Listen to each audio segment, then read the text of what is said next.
Dunia saat ini sedang berdiri di ambang ketegangan terbesar abad ini. Iran menghadapi serangan langsung yang belum pernah terjadi sebelumnya. Pemimpin tertingginya telah wafat. Rudal balasan berterbangan. Pasar keuangan global bergejolak hebat. Namun Rusia, China, dan hampir seluruh negara besar lainnya memilih diam. Tidak ada pasukan, tidak ada rudal bantuan, tidak ada intervensi langsung. Mengapa? Apakah keheningan ini pertanda Perang Dunia Ketiga sudah dimulai? Atau justru ada mekanisme yang jauh lebih dalam di baliknya? Pada malam 28 Februari 2026, dua kelompok kapal induk Amerika Serikat dan armada udara Israel melancarkan operasi simultan yang sangat terkoordinasi. Lebih dari 2.000 target di Iran hancur dalam waktu singkat. Fasilitas nuklir, gudang rudal balistik, markas komando, hingga kompleks kepemimpinan. Pertahanan udara Iran lumpuh. Israel menguasai ruang udara di atas Teheran. Presiden Trump menyatakan operasi ini dapat diselesaikan dalam 4 hingga 5 minggu, meski sumber di Israel menyebut kemungkinan lebih panjang. Iran merespons dengan ratusan rudal ke wilayah Israel, pangkalan Amerika di Kuwait, serta ancaman menutup total Selat Hormuz, jalur vital bagi 20% pasokan minyak dunia. Drone Iran juga telah menyasar kedutaan Amerika di Arab Saudi. Ini bukan lagi konflik tidak langsung. Ini konfrontasi terbuka yang mengguncang stabilitas global. Yang membuat situasi ini berbeda adalah satu prinsip sederhana namun sangat kuat, national interest. Bukan persahabatan, bukan ideologi, bukan pula rasa solidaritas. Hanya perhitungan strategis yang dingin dan rasional. Rusia meski menyatakan dukungan di forum PBB tidak mengirim bantuan militer signifikan. Alasannya jelas. Iran adalah pemasok utama drone dan rudal bagi operasi Rusia di Ukraina. Kehancuran Iran akan mengganggu rantai pasok senjata Moskow.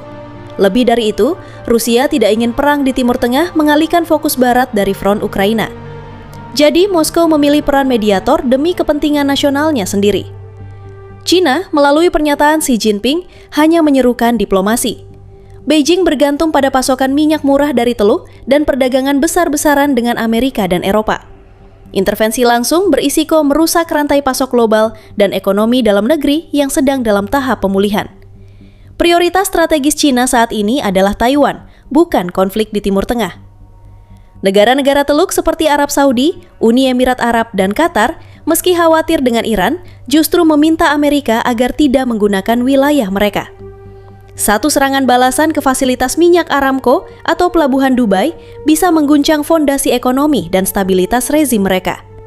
Mereka memilih menjaga keseimbangan demi kelangsungan nasional.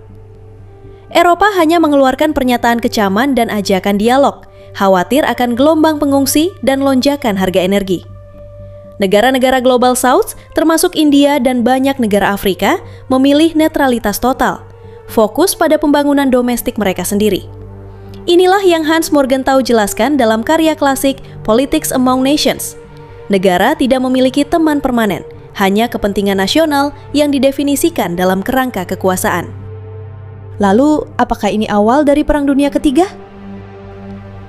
Jawabannya hampir mustahil.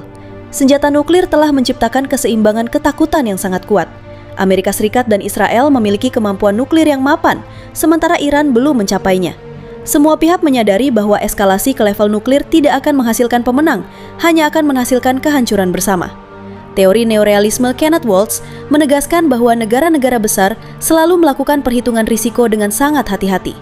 Maka yang paling mungkin terjadi adalah perang regional yang berkepanjangan, serangan udara terbatas, konflik proksi, perang siber, dan tekanan ekonomi melalui sanksi serta gangguan jalur perdagangan.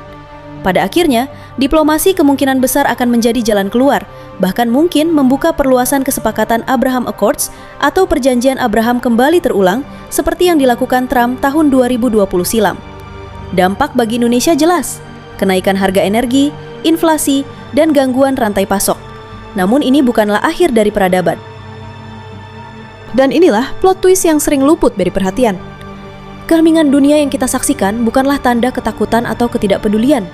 Justru, national interest inilah yang menjadi mekanisme paling ampuh mencegah pecahnya Perang Dunia Ketiga.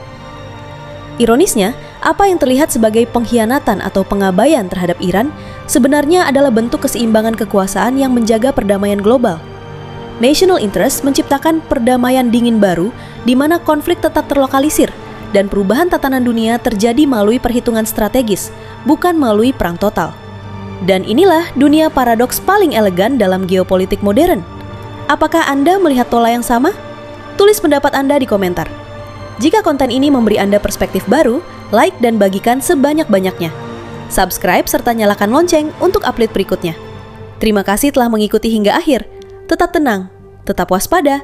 Sampai jumpa di video selanjutnya.